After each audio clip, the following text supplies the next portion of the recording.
Sekarang saya kira sudah mulai ada perbaikan dan usaha ke sana.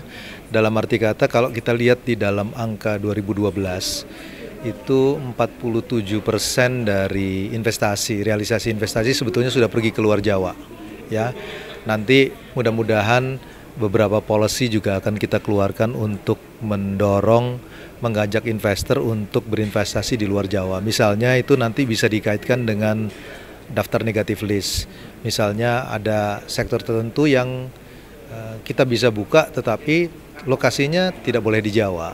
Jadi dengan hal seperti ini kita bisa gunakan itu sebagai instrumen untuk menarik investasi.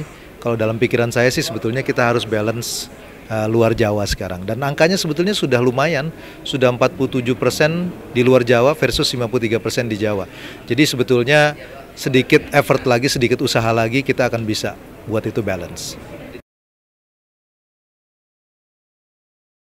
Saya kira persaingan makin bagus karena studi yang dilakukan itu menunjukkan ketika desentralisasi pertama kali diluncurkan tahun 2001 itu tingkat korupsinya masih 12%.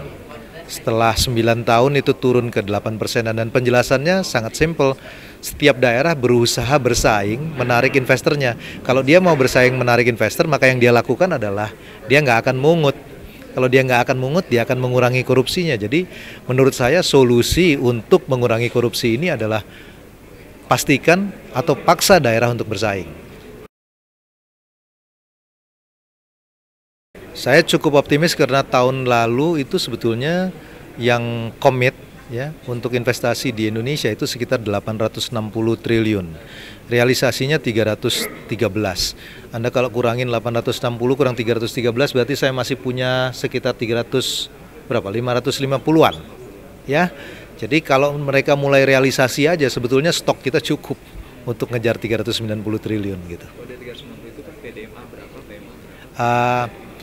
Sekarang itu sekitar 78% PMA, 22% itu domestik. Tapi saya mau bikin ini lebih balance lah, supaya domestiknya jauh lebih tinggi lagi.